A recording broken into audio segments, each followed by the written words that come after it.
Okay. Good evening. It is my joy to welcome all of you on behalf of everyone for this national webinar organized by the Department of Education. So, dear Rev.Dr. Abraham, dear Rev.Dr. George,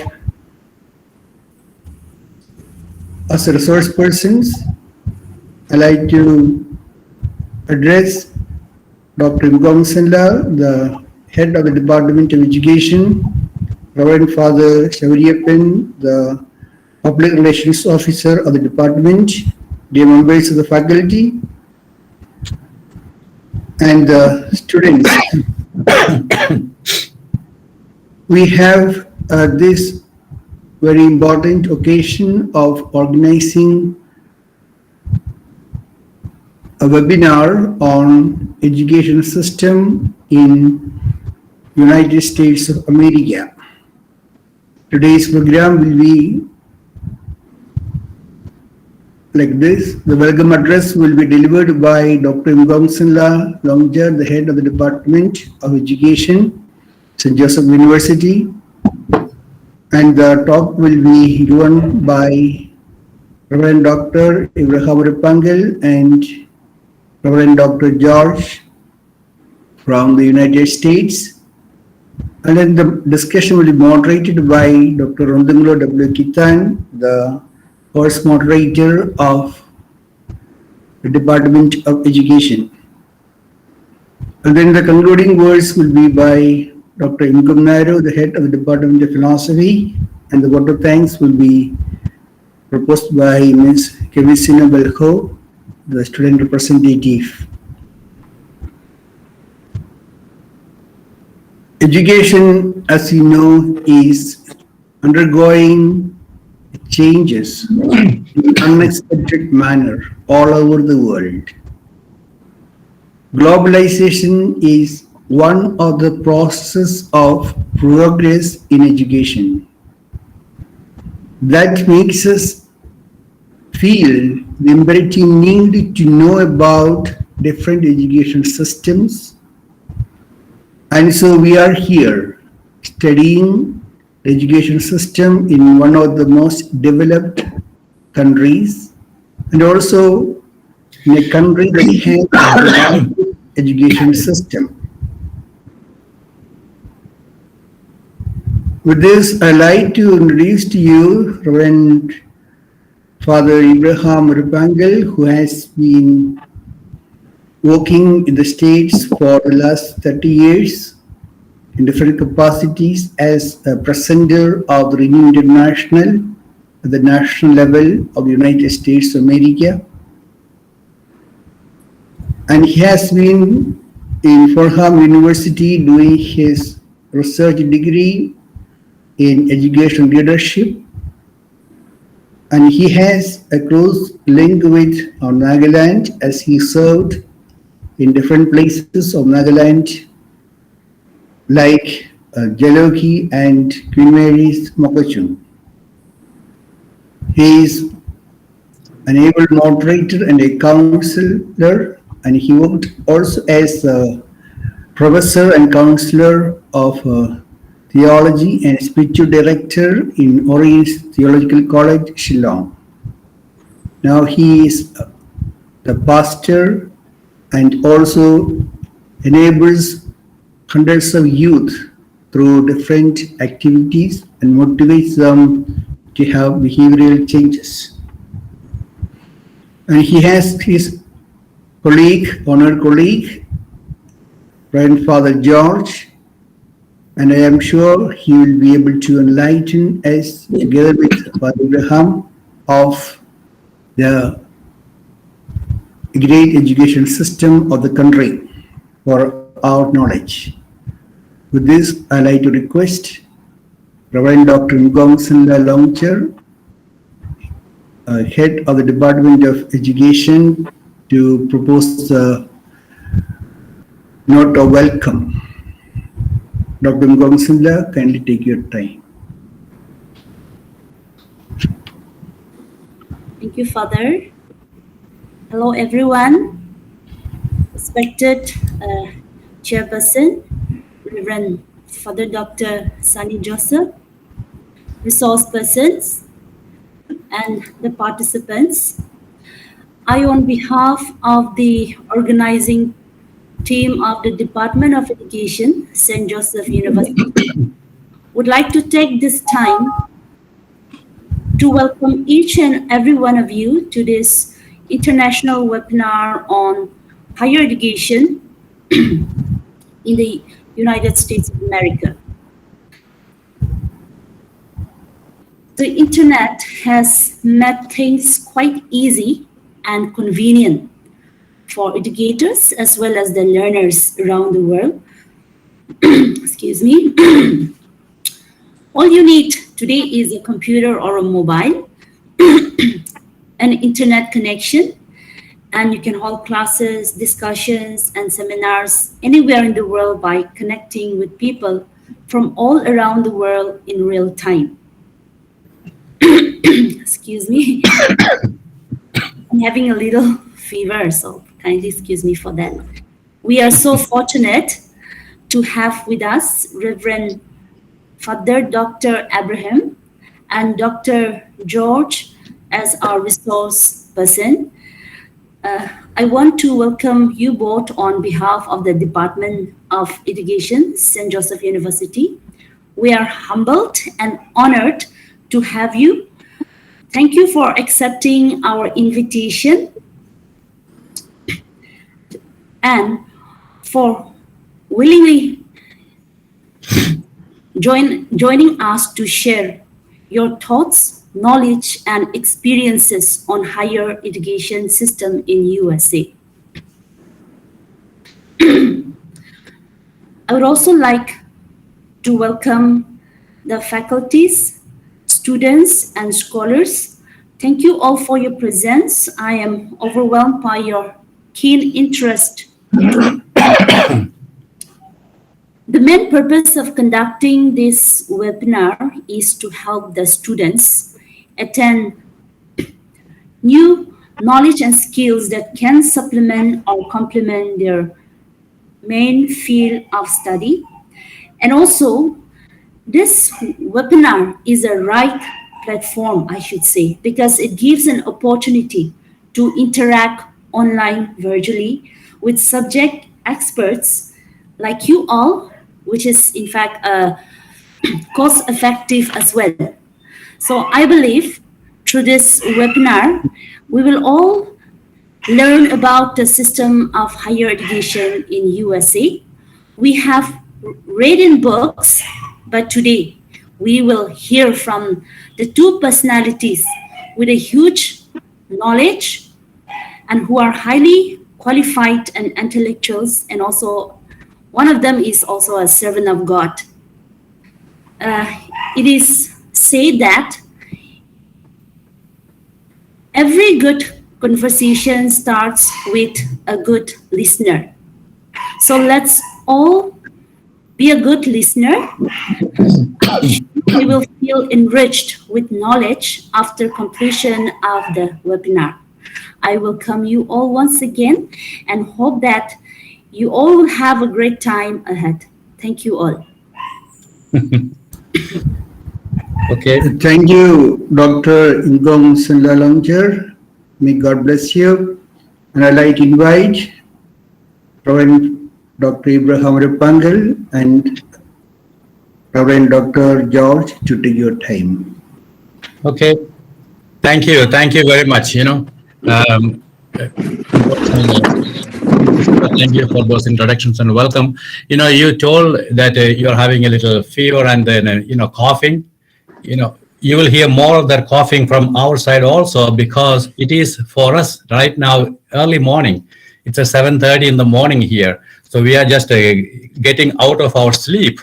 So don't mind that, even our appearance, we are just, that's why you see me with a cup of coffee in the morning. It's the very, and Father Sunny, you said all these introductions and everything, my goodness, it's a very formal.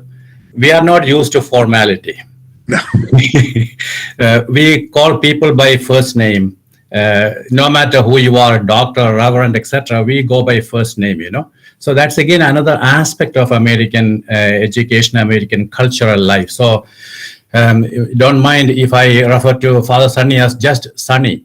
I myself, for coming from India, I know the importance of the titles, but for us here, we are so used to informality, calling people by their first name. Student calling teacher, student calling professor by first name is the most accepted reality here. Okay, so just understand that even if I don't call you Dr. Imkom Senla or Dr. Father Sunny, etc., don't mind that. Okay. So, good morning, student. No, good evening, students. Right? Yeah, this is a good evening to you. So, I was quite fascinated. Oh, by the way, the form, what we will do is, it will be more like an informal chatting. That's what I would say. It is not an official lecture that you may be used to. It's information sharing. So if you have questions, you can also ask anytime, but then we will give some information, and then I will follow both of us, George and myself, we will follow your format. So what I want to say in the beginning is, the very topic that you have chosen, I was also wondering why this attraction to this topic. I used to be in Dimapur. I was in Holy Cross.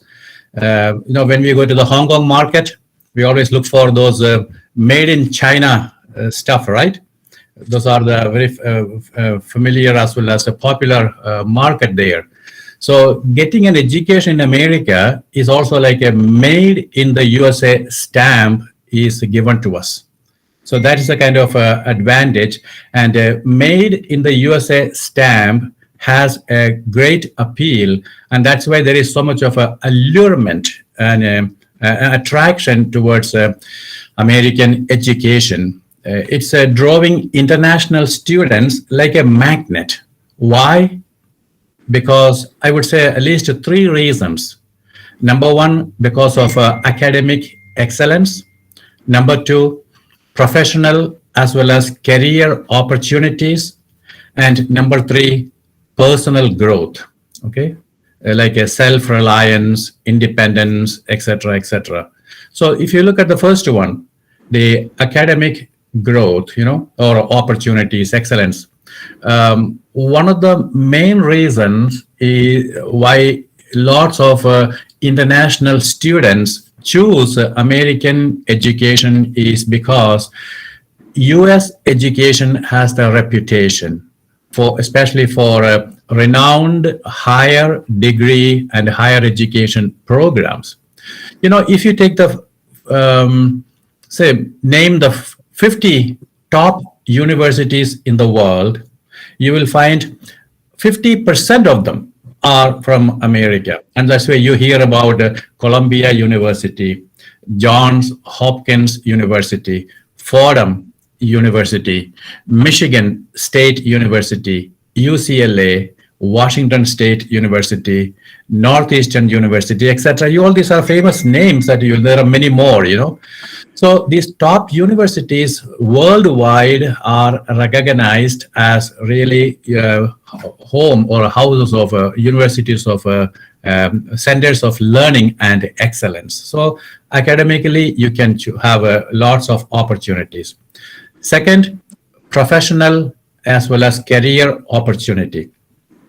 So you can study any subject you want to. You have the choice here.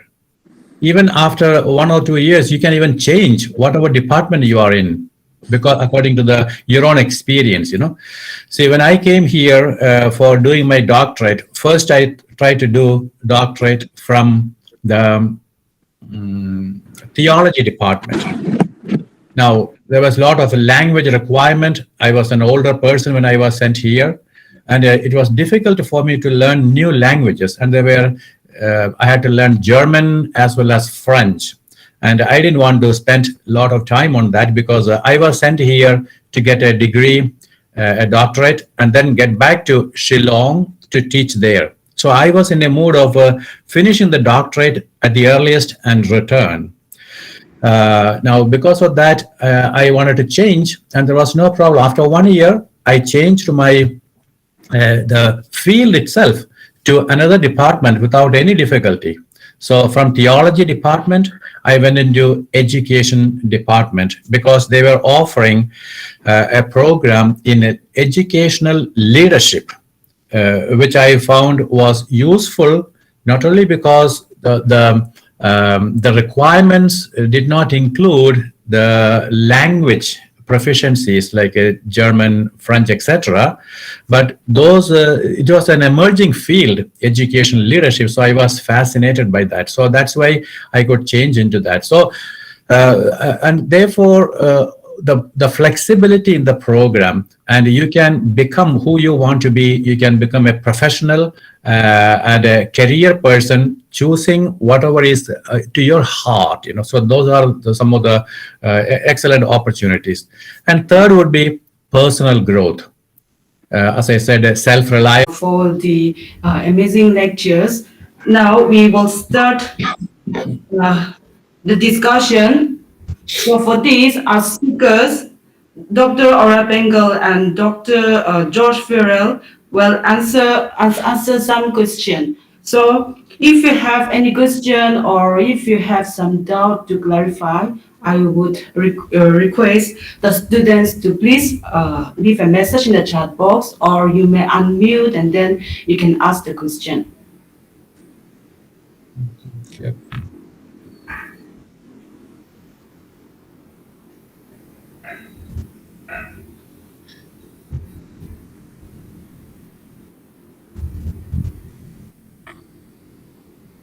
A very shy group. Welcome.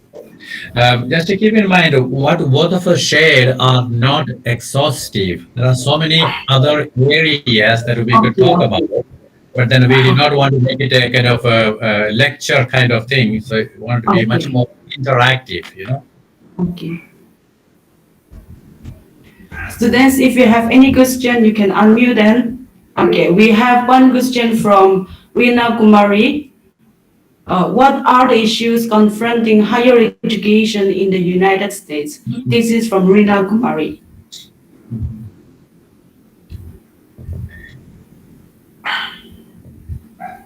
Yeah. What are the issues confronting higher education in the United States? Yeah, Reina, it can be answered from two perspectives. One is a student's perspective and the authorities' perspective or government perspective. So from the student perspective, for me, the most difficult thing would be the cost, as I mentioned earlier. The cost is so prohibitive, many students are not able to have a proper education at the higher level. And even those who are able to, they have to have loans taken.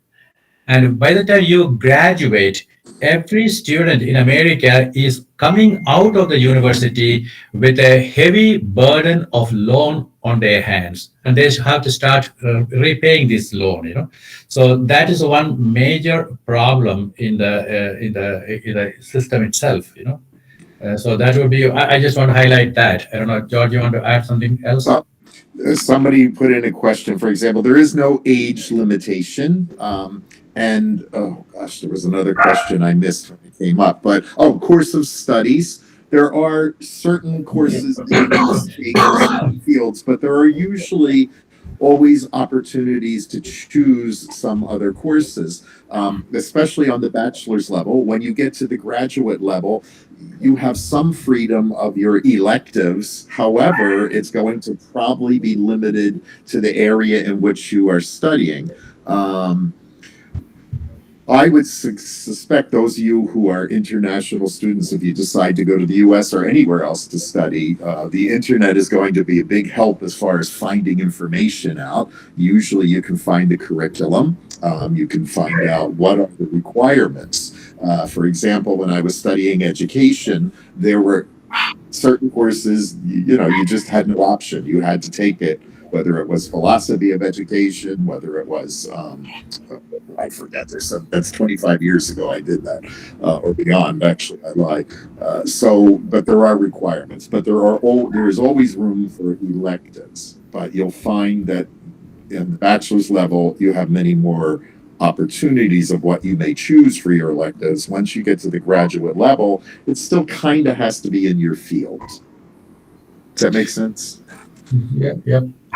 Also, you mentioned about the age limitation. In my own university where I attended, I mean, I joined the PhD program after the age of 35. Okay.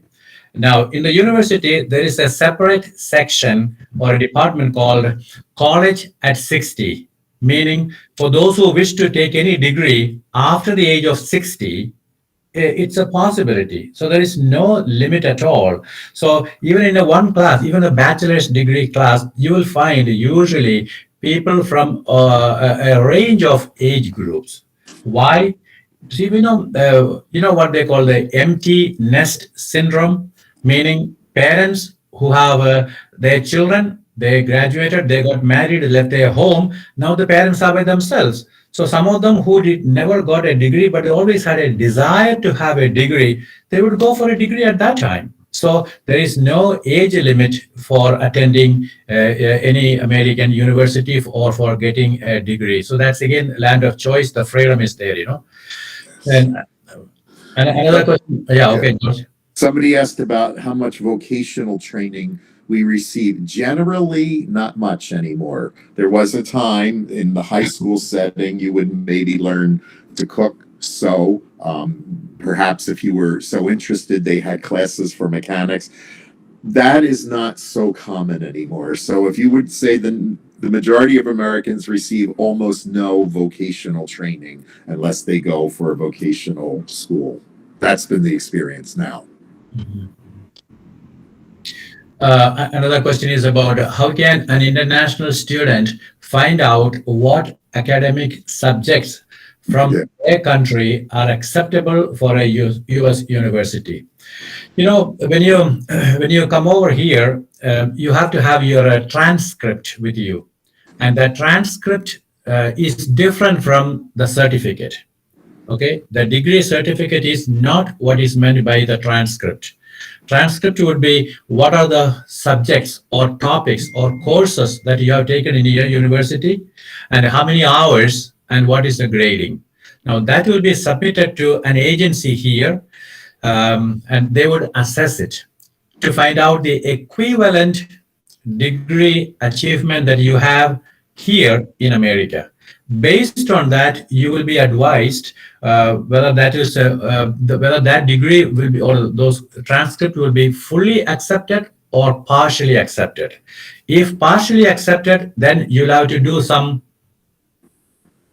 makeup courses. Hello, are you hearing me? I'm hearing you. We can hear you, Father. We can hear you. Okay. Suddenly the screen disappeared from my head, since I was wondering what happened. Okay. So if it is a partially accepted, then they will tell you which are the makeup courses that you will have to do in order to be on a par with whatever degree you are choosing from here. Okay, I hope that is made it clear.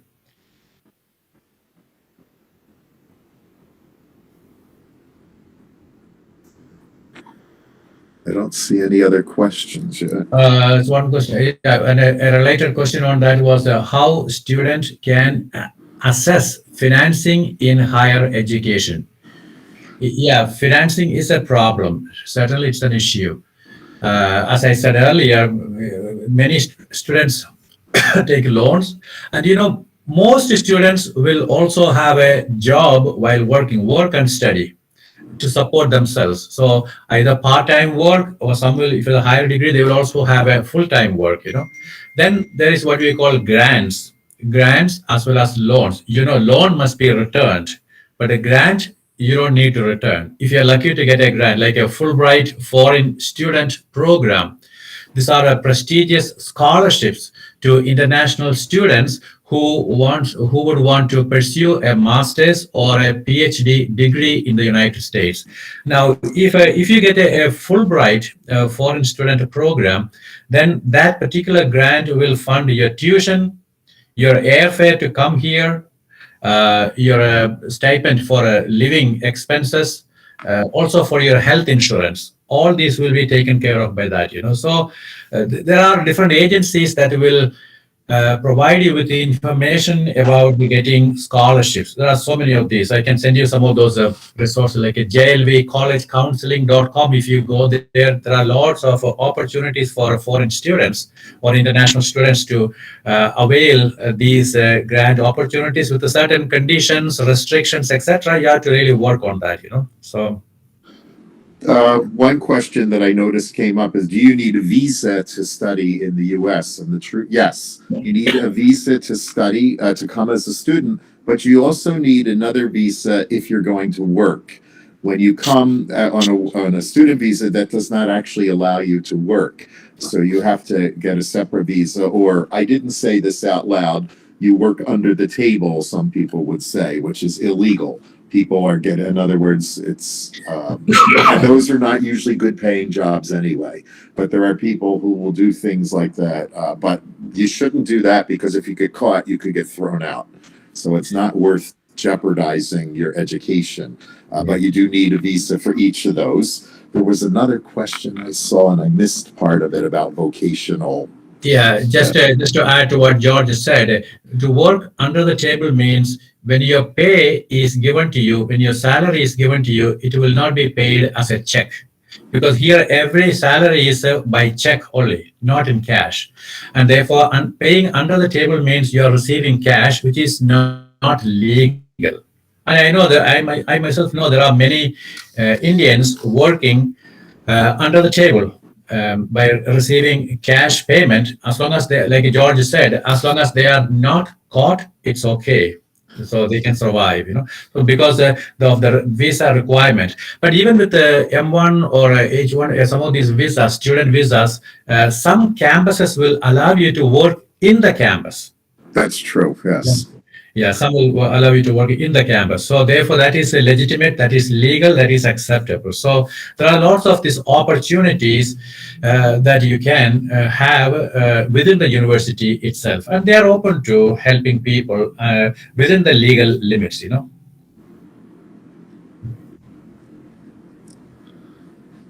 Any other question or a clarification?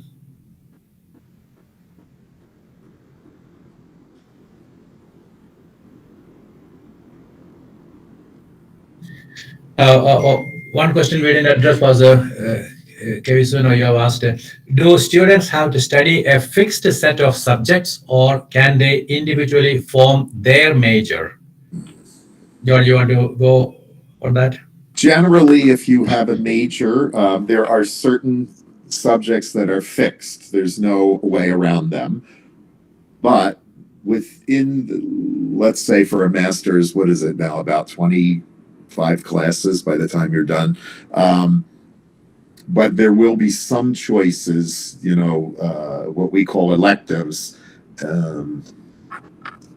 that you can choose from. But there are always certain courses you can't get out of. Like it or not, you have to take those. But I couldn't tell you the number. It's at least 50% of the courses are set. Yes. And where does the U.S. rank with the rest of the world? I honestly don't know. My experience tells me that some of the ranking is more, I'm going to say this probably incorrectly, more emotional than actually true. There's a certain mentality. For example, when I went to school in Italy, that if you go to another country, education is better. It's not necessarily better because you've gone to another country. It's usually in another language, but it doesn't mean it's better just because you've gone somewhere else. But there is the perspective, and many people would say, oh, yes, if you go to school in America, that's better. I can't prove that. I don't know that because I don't know the system, for example, of your country. We always think, and this is a bias, when we meet Indians, we always think of people from India, and I only heard of Nagaland about 15 years ago, so I'm learning more about that. Well, they're bright. We have this mentality that, if they're from India, they're bright. They know math, especially. So I don't know that that's true, but it's a perspective that's out there. Abraham, you want to speak to that? Yeah, with regard to, it's again more like an impression. Just 2 weeks ago, I was in DeSales University in Pennsylvania. Stayed a few days in the campus there. They have got a 700 acres of campus. One of the things the head of the Department of Counseling told me was this about these exchange programs. So when they offer exchange programs to the university students to go to India or other countries, hardly anyone will choose that one because they don't think studying outside of America is anything beneficial to them. They consider American education as the top. But if they offer service programs, like you're going to Mother Teresa's in Canada, there's a ton of students willing to go there. So there is this, like George said, it's more like an emotional thing from the based on the opinions and biased on some of these issues. So I don't know the exact data wise. Generally, like George said, Indians and Asian Americans are known to be excellent in maths as well as medical science and medical, etc. Now, one thing that is we have seen consistently happening in America is the spelling bee competition, national spelling bee competition. It's always the Asian American students rankings. Except this year, it was a black student, which is wonderful. For American, they were very happy. But otherwise, every year, spelling bee, the Indians or Asian Americans, Chinese students, etc., etc. So therefore, the ranking is a very, very, what shall I say, partial, I would say. It's not really. So percentage-wise, even American education, you will find, like George said earlier, all the Americans are not educated in terms of getting a degree. No. There's always almost like a 50% dropouts from the colleges, even high schools, etc. So education is very low. I think according to one study I read, only 27% of Americans have higher education access. That's very low compared to the rest of the world, compared to India, in some states in India, and so on, West Bengal or Kerala, for example, or even Nagaland, the education is higher now, So here. And again, the challenge is precisely because of, number one challenge is the financial problem. American education is so commercialized, ordinary people cannot afford because it is a big burden on them financially speaking. And we happen to live in the part of the country where there are a lot of people educated. So you begin to think, oh, everybody has a degree, but it's not the case. We just happen to be in one of those areas where a lot do. But I encourage you, continue with your education. It opens many more doors for you as a person to support yourself, support your family, and also make the world a better place. So I would encourage you, even though it will cost you money, sometimes the cost is worth it. Not sometimes. If you encourage you, I know there are obstacles. Studying outside of your own country involves all of this documentation, etc. I'm presuming not cheap to fly from Naga to the U.S., for example. So I find, and this is another thing we find, we don't find a lot of poor Asians in this country who are immigrants because if you don't have the money, you're not going to get here to begin with, generally speaking. Yeah, another question that we didn't address was, I would like to know types of examinations in USA in both secondary and higher education system. Yeah, yes. George already mentioned about his difficulty with the oral exam when he went to Italy, which is not the usual thing here, except for the defense of defending the thesis for the PhD. That will be oral. That's all. The rest will be more like assignments, grading based on your performance. Basically assignments actually. So that's why George mentioned about writing a lot of assignments at different times and a final treatise or a thesis that you'll have to submit as a part of the assessment. So those would be the types of examinations, which means most of them are written examinations, right? Yes. On the high school, if you mean secondary, meaning high school level, There are some essay, don't get me wrong, but you will have a lot more what we would call objective, A, B, C, D. Which choice is it? You'll see a little more of that on the secondary level, but certainly on college and university, no, it's going to be much more essay. That's been my experience. Even when I taught religion on the secondary level or theology, and there were some essay questions, but there were certain things we needed for testing purposes, especially if you wanted to use a machine to grade the papers, which is a common thing now. Well, now we use the computer, but when I was teaching high school, we didn't use computers. There was no internet. So I don't want to tell you how many years ago it was that I finished teaching high school. Another question is, do the university provide special education for women? Yes, there are, most universities have got departments for women's advancement studies. And that's an important aspect here, especially because of women's liberation movement.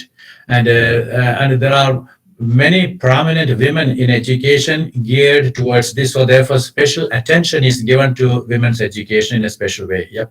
And there are also poorer sections. I know in my own school here, the principal left the principal's job to go to another school to become the principal there in order to help out poorer girls to break the cycle of poverty.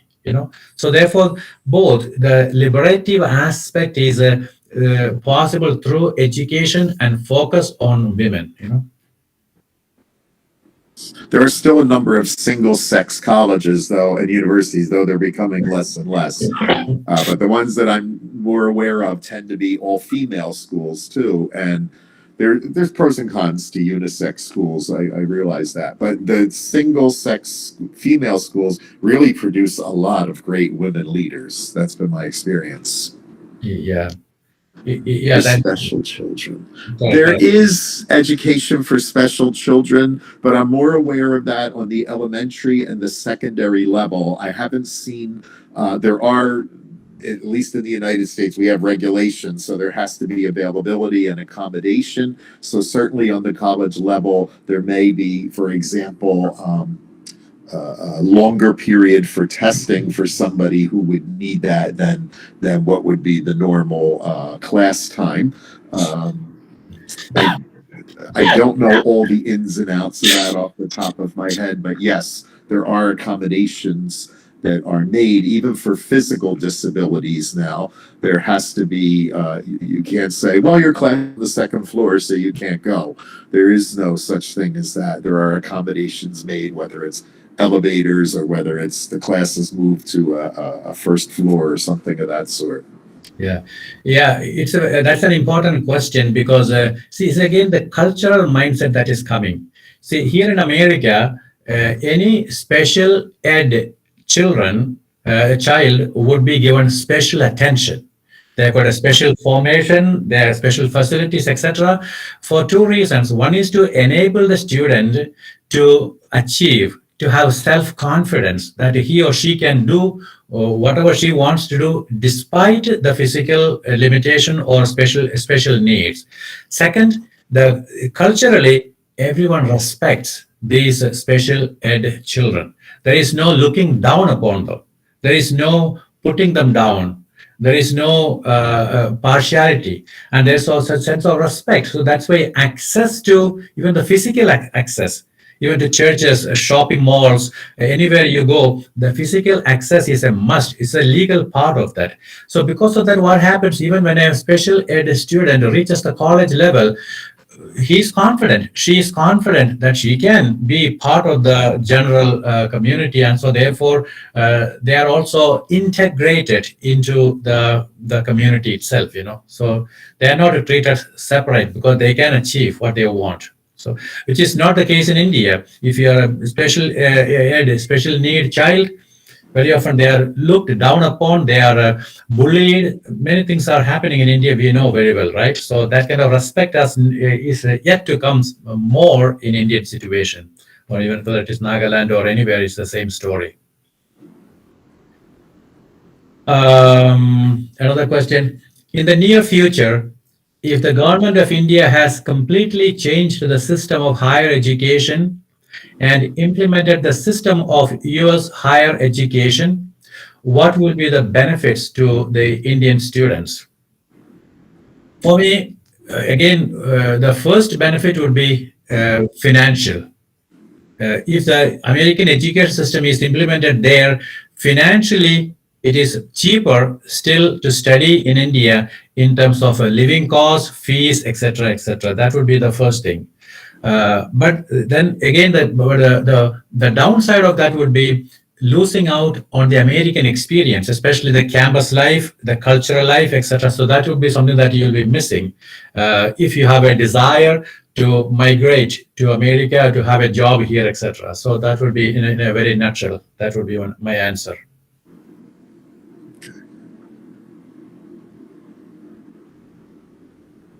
So last question there is what is the best general advice for an incoming student in US higher education? General advice. I mean, the more you prepare well with understanding, knowledge, financial background, connections, all those, the more you can prepare, that would be the best. With an open mind about flexibility, understanding cultural ethos and differences, willing to change, willing to do anything here, especially in terms of work, when you are working here, many of the college boys and girls, they will be working as waiters and waitresses in the restaurants. They'll be working. Many girls will be like babysitting for families, or men could be. I mean, there's no distinction. If you are willing to do any kind of work, work is available. So that openness with which you can come, that would be the thing. Because in India, a student is always supported until you graduate by the parents. That's a general norm. There may be some exceptions, but then generally students don't work, and there are no working opportunities. Employment opportunities are rare in India, and that's also another reason. But that is not the situation here. Right now, it's the summertime here in America. I know so many of our young people, high school students and above college students, they're all working during the summertime because they can always make some part-time, bucks doing part-time jobs, etc. Yes. One of the questions came up is the availability of professors or an advisor when working on research. And usually everybody has an advisor when they're in college or university. And all professors, I believe even part-time ones, are required to have office hours in which you can go and see she or he for advice. And often they will help you when you're working. They're not going to do the research for you, obviously, but they're going to help point you in directions. They may say, you're heading a wrong way, or maybe that isn't the best way to look at it, et cetera, et cetera. But yes, there are professors available. That's part of their job. Normally, most, especially in the graduate level, most professors don't teach more than 2 courses in a semester, so that they are available in their office hours to assist students. This one I don't think I can answer. I'm hoping Abraham can. It asked, which universities are the cheapest for immigrants to attend in the U.S.? I don't know any cheap university, but they all seem expensive to me. Yeah, there is no cheap university. There's not, because every university is, as I mentioned earlier, is studying in America is very costly. I tell you, if I had someone to advise me in the very beginning, I would not have studied here, paying so much money. Instead, I would have saved some money, then go to Europe, and less than what would be needed to study here will be needed to study in the universities across. And yet there are so many advantages of studying in America. That's why there is such an attraction to come to America. Probably in terms of, there are these Ivy colleges. Right. There's no way you can approach those in terms of money matters, like Harvard, Yale, etc. There are many. Princeton, yes. Princeton and so on. Yeah. Princeton is We just, are in New Jersey. We have to mention Princeton. yeah, yeah. All these are Ivy League universities. They are very, very costly. You can't afford to. But then probably community colleges would be a little more accessible because they are. But then they are offering only what do you call associate degrees for 2 years.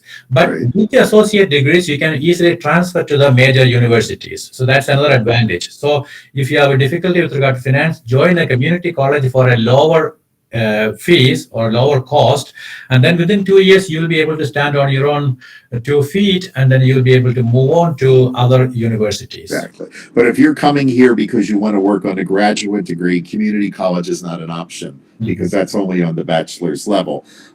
However, the other thing I would recommend, I'm not saying that it is cheap, but generally they are cheaper is if you go to state universities because there is some funding from the local state. For example, in New Jersey, our state university, the main one is Rutgers University, but there are a number of state colleges or state universities. I attended a state university.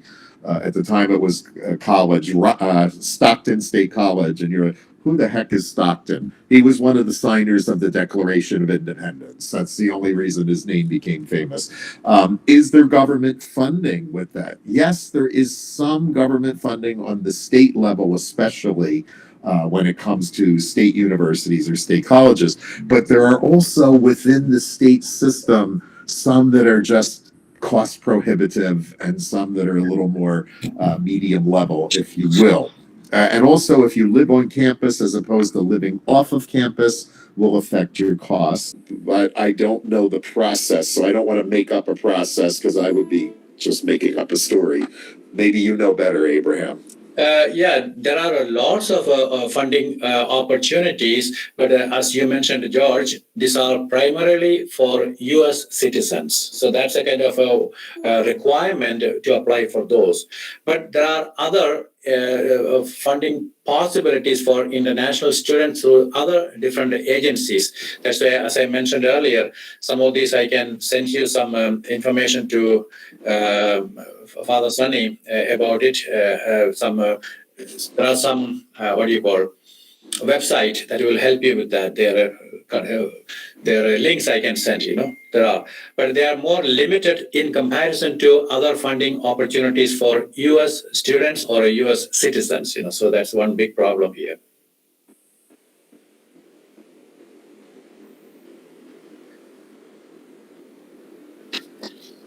Any other question or are you tired already?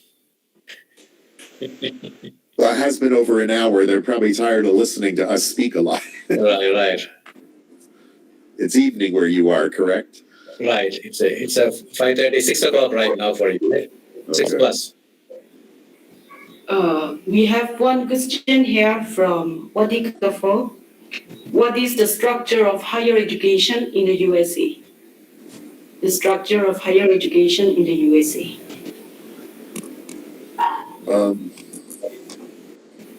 Well, normally we start with a university or a college for undergraduate degrees, and the structure is I don't know how to answer this well, but basically one goes for a bachelor's degree at a university. There are places that are doing things online, of course, but the structure in theory is still that people meet in a classroom and that they are studying together. The structure is supposed to be more than just educational. It's supposed to build community. That's why a lot of them have on-site living. It's supposed to teach you, if you will, in that structure to be, I'll say, a model citizen. That's always been part of education, even at a lower level in the U.S., to help us to be model citizens, whether it's of a country or of the world. But that I would say, but the structure is slash university. more and more universities, less colleges, I'm noticing. And then continuing, we rarely go to the same college or university when we get our master's degree. Somehow it's an unwritten rule that you have to go somewhere else for the master's degree. And then, of course, the PhD, again, it's associated with what do you call it? A higher education, usually universities. There are no colleges that do PhD. We have some in urban places. We have some in rural places. If you go to Fordham University, you're literally in New York City. It's a very urban setting. Where if you go to Penn State is really kind of, which is in Pennsylvania, is really kind of out. We would say the boondocks. It's in the middle. It feels like nowhere if you're from an urban setting, but the concept is still the same, whether you're in an urban or a rural setting, that you're going to go through a bachelor's degree, normally through a college or university. You're going to go through a university for a master's. You're going to go through a university for the doctoral program. And rarely, as Father Abraham said, are you going to be a full-time student for master's or PhD? You can, but it's rare because most people can't afford to do that. Does that help, or is that not a good? I don't know how else to answer that question. Right. But then there's also this flexibility in terms of structures. You don't need to finish your program within the 3. See, for example, for myself, for the PhD, they give you a time frame of 3 to 7 years to finish your program. So that means you can finish it within 3 years or 4 years, 5 years at your pace. So many universities have those kind of flexibility schedules, The online thing, COVID, of course, has, I think, made classes online worldwide more popular than ever. I do believe that we will probably continue to see online classes or hybrid where somebody is watching from home. I don't know if one can get a whole degree online. I'm not sure that's totally possible here in the US. I think there's still going to be some things, especially depending on your degree. If it's something in the sciences where you need to be involved in labs, it's hard. Because even in COVID, we had certain students who were on campus, and it usually were people that were involved in labs because they just need to be there. So I don't foresee online as a total opportunity, but I do see some. I'm sure some classes will be available that way at this point.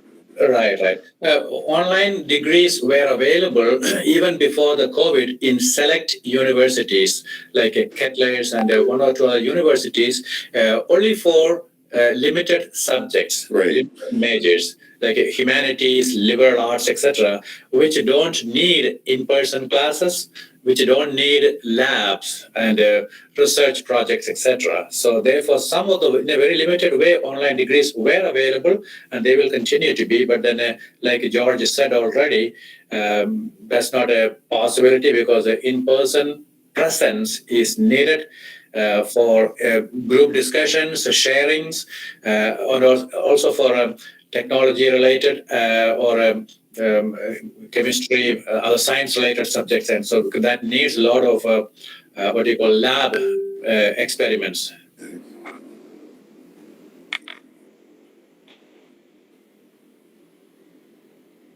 Okay.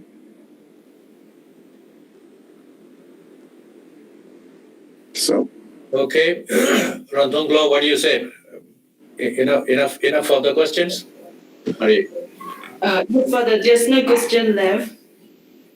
So Okay. if we, okay.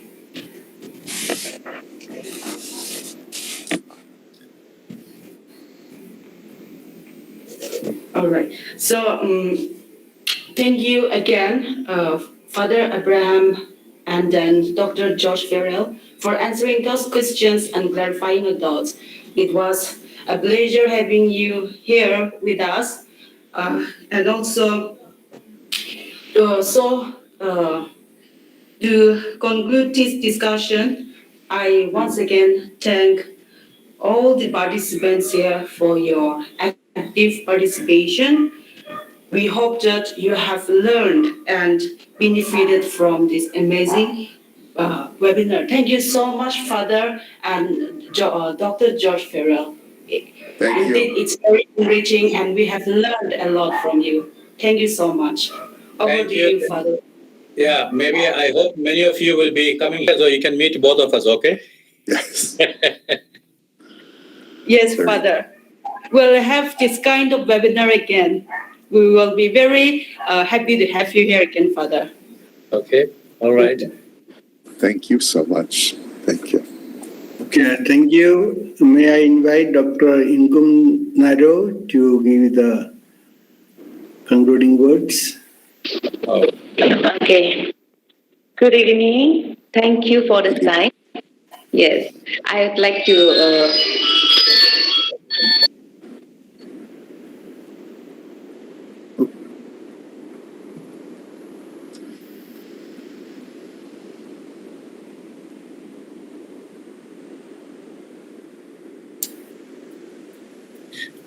Sorry for interference. Yeah, I would like to appreciate and congratulate the Department of Education, St. Joseph University, for organizing this webinar and successfully concluding.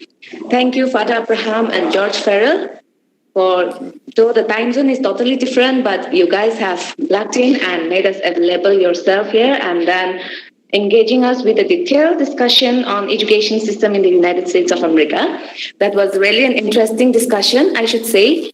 And I'm sure students here have also got some ideas and knowledge about how the education system is out there in the United States. And very informative discussion. And both of you have almost mostly covered how the system out there, starting from admission process and then detailed structure of bachelor degrees and PG degrees and all, and then type of assessment and examinations.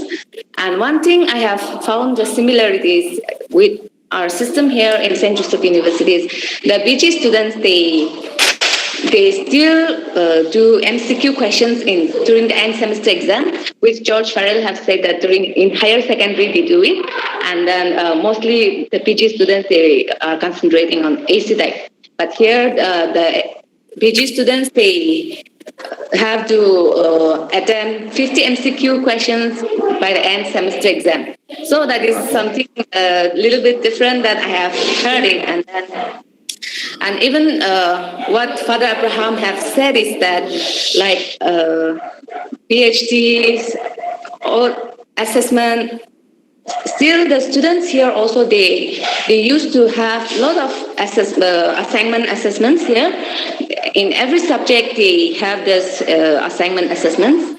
So that is one similar thing that I have found it comparatively with the system out there.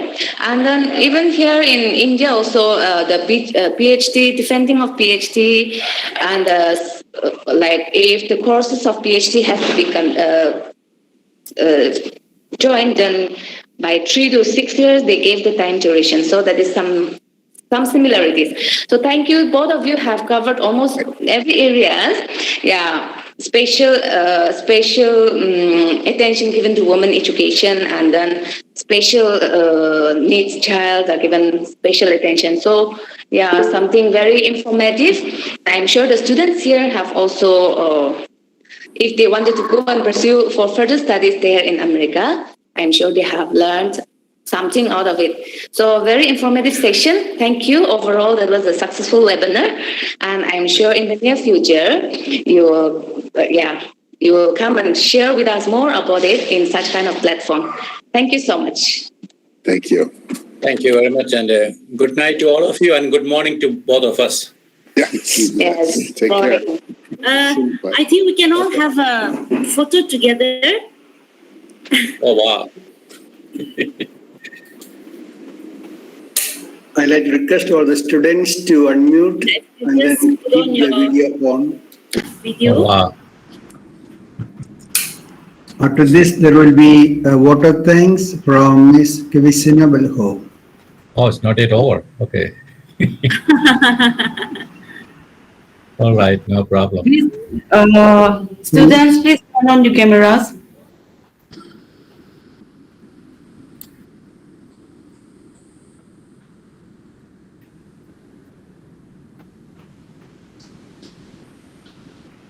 Okay.